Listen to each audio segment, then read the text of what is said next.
अब जब ये मसला हुआ, कुछ लोगों ने FIR कटवाई, कुछ लोगों ने करारदादे मंजूर कराई, उन्होंने इस खता को फिर खताकार बनाया कि जब खता बोला है तो फिर खता को खताकार मानना चाहिए। अब शेख अब्दुल हक मुहद्दिस देलवी रहमतुल्लाह अलैह आप फरमाते हैं जब खता साबित हो तो उससे खताकार साबित नहीं होता।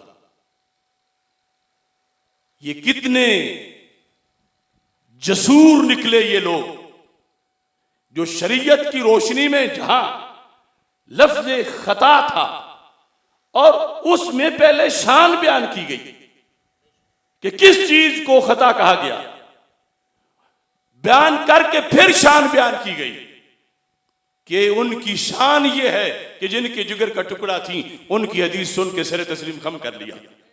पहले भी शान, बाद में भी शान। इनको शान के खिलाफ कहां नजर आया? और फिर तौहीन तो इन्होंने की जब खता को खताकार बनाया। और वो एक दो नहीं, वो बड़ी बड़ी गद्दियों के मुजरिम हैं जिन्होंने अपने कलमों से लिखा कि सजदा पाक को खताकार कहा गया। रूए जमीन पर हमारे लिहाज से ऐसा कोई एक हवाला, एक लफ्ज भी नहीं साबित कर सकते। हजरत शेख अब्दुल हक मुहद्दिस देलवी की माराज बहरैन मेरे पास है।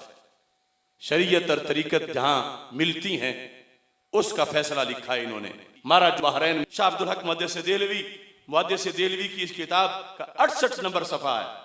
68 लिखते हैं, जिसका ये तर्जुमा कर रहा हूं। बाज औकात ऐसा होता है कि काम तो खता और मासियत होता है, खता और मासियत, मगर फाइल को जिसने वो काम किया है खताकार और आसी नहीं कहा जा सकता।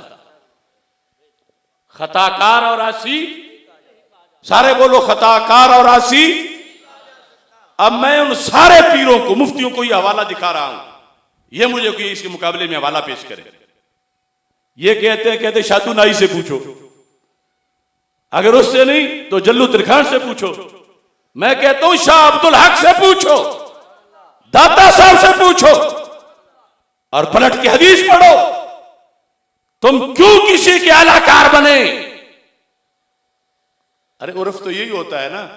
अब कड़ियां वाला जलसा था तो कड़ियां वाला क्या सारे बंगाली आए हुए थे या पश्तो बैठे हुए थे? कड़ियां वाला उर्दू में तकरीर हो रही थी और सारे सुन रहे थे। अब जो लफ्ज उर्फ में गाली हो वो तो सुनते ही खटकता है,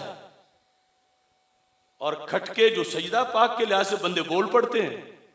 कोई मेरे मुरीद सारे तो नहीं बैठे हुए थे और मैंने तो मुरीदों को भी कहा कि ऐसी बात हो तो बोलो। वो सैकड़ों उलमा, लाहौर वाला जलसा, अदालत सिद्दीक़ अकबर रज़ी अल्लाह तआला अन्हु सेमिनार, सबने सुना।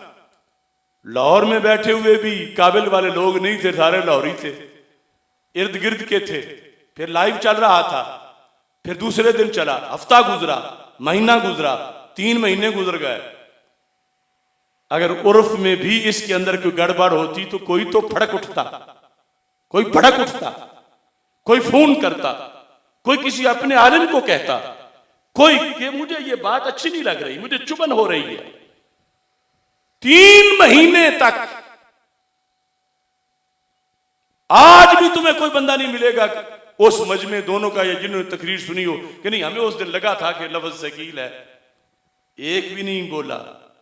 और जब राफजियों ने गढ़ के, खुदा की कसम मेरी वो दोनों तकरीरें ही मेरा मुनाजरा है, उन दोनों तकरीरों को अव्वल से आखिर तक कोई मुफ्ती, कोई पीर सुन के बात करे, अगर उसका जमीर जिंदा हुआ तो उफ नहीं कर सकेगा।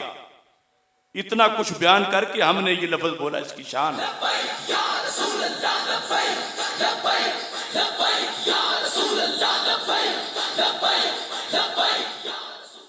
इतना कुछ, इसलिए किसी को कोई तरद्दुद ही नहीं है। अब ये रोजाना मेरी तकरीर का एक जुमले से आधा काट के वो गुस्ताखी कर दी, इसने आयत नहीं बना दी, इसने अल्लाह की तौहीन कर दी, इसने रिसालत की तौहीन कर दी, माज़अल्लाह। और दूसरे दिन असल जुमला जब सामने आता है तो फिर सरनगू हो जाते हैं। ये रोजाना हो रहा है नेट पर। तो शियों ने सारा पस मंजर काट के तौहीन बना के अपने शतूंगड़ों से, और फिर जो सुन्नियों में से उनके शतूंगड़े थे वो यासीन राफजी जैसे, उनसे जिस वक्त करके ये खेल खेला, मैं कुर्बान जाऊं इनकी सादगी पे। अगर सादगी में मारे गए हैं तो, और अगर फराड में हैं तो अल्लाह इनको तौबा की तौफीक दे।